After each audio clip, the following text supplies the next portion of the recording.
am still in Krakow, one of the most beautiful cities in Poland. And today, I am met by another set of crazy friends. Hello!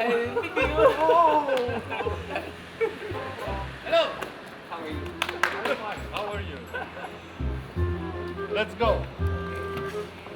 We are going to the place where the Jean-Paul II was born and he lived. Yeah, it's okay? Yes, of course. I love him, so I want to see where he was born. Okay.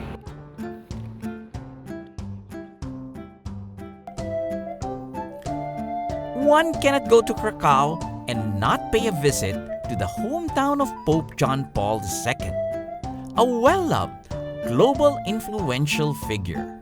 I'm in the town of Wadowice, and this behind me is the church where the Pope said Mass while he was living here. And just behind this church is the house where he actually was living in and grew up in. Karol Wojtyła was born and lived in this house that is now a museum of his personal memorabilia. It was interesting to find out about the life he led and the many lives he has touched. It's no wonder that even leaders of other beliefs still look up to him for the person that he is. Now close to being canonized as a saint of the Catholic Church, John Paul II is one person I truly admire. Zibby and Lucas then take me to the local cafe that serves an interestingly named pastry, the Pope's Cake. It's a cake called kremówka in Polish. This is the favorite of the Pope. The Pope loved this cake as a young boy, and he and his classmates used to put their money together to buy it from the local baker. It's good.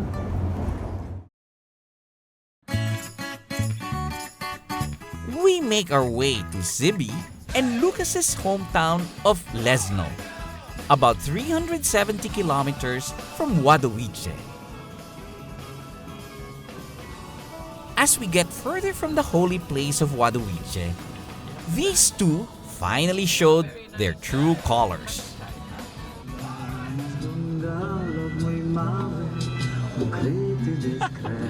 But that's Hawaiian.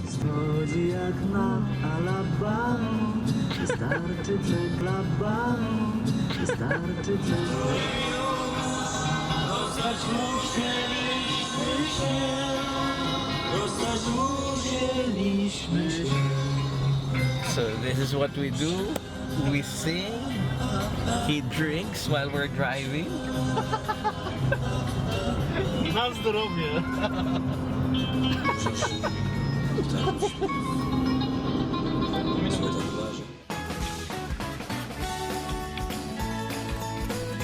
Leszno is a small town in central Poland, but known the world over for being an ideal place for glider flying. My last glider flight was in the early 90s with a unique Italian-made Caproni.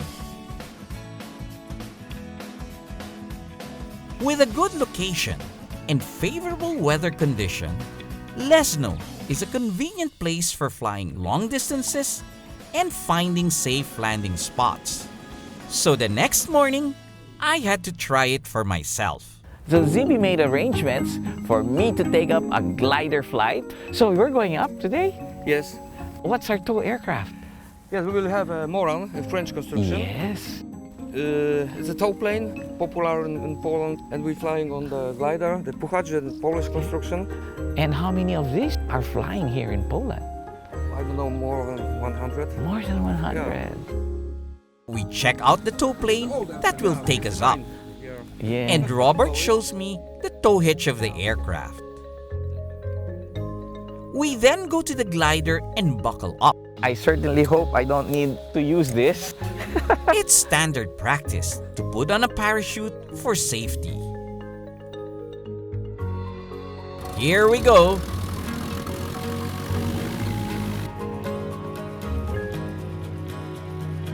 Since the glider only has one wheel on its belly, someone has to hold the wing and run alongside us so we don't fall on one side. As soon as airspeed picks up, I can control the ailerons. The glider has bigger wings and will be airborne earlier than the tow plane. As soon as we are airborne, we try to avoid the tow plane's prop wash by flying on its side or just a little bit above it.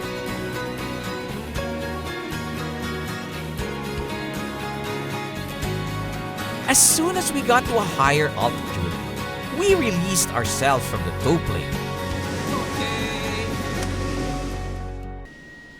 Then, everything was very silent. It was a strange experience, quietly gliding above the Polish landscape, soaring like the white-tailed Polish eagle over its dominion. We just waited for updrafts to take us higher. Which way is the runway? Yes, yes, I see. Okay, right, yes. You want us to bank that way? Yeah, bank that way. Okay, up here, rather. The string is hard to balance.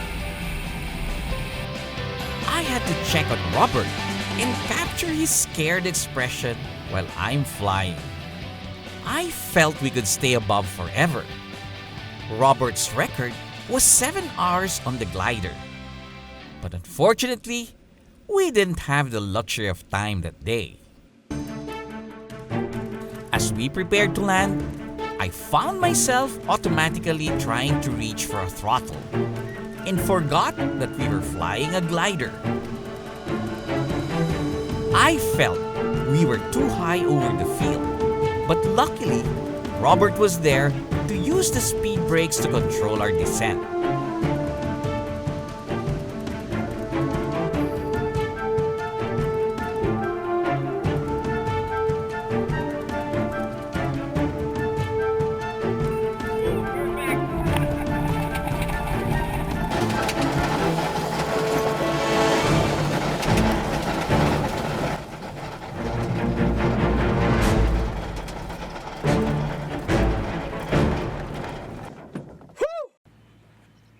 Robert, that was really fun. Thank you very much. Thank you very much. Thank you very much. I enjoy myself so much. It was a fantastic flight, soaring silently above.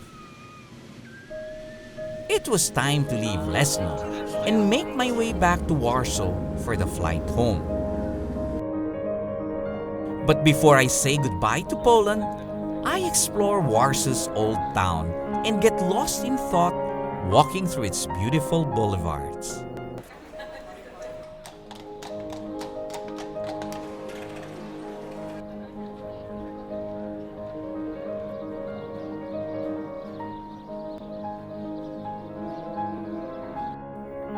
Much of Warsaw was destroyed during the war, so most of the city is just a reconstruction of what it used to look like in the past. But it's still a beautiful city, a reflection of its former glory. Throughout history, Poland has been invaded, war-torn and oppressed, but unrelenting in its fight for freedom. The Poles, peace-loving and often gregarious characters, are some of the warmest people you will ever meet. Poland's remarkable story of survival is evident in the country's quick development and the vibrant energy of its people today. It's a story we can all learn from.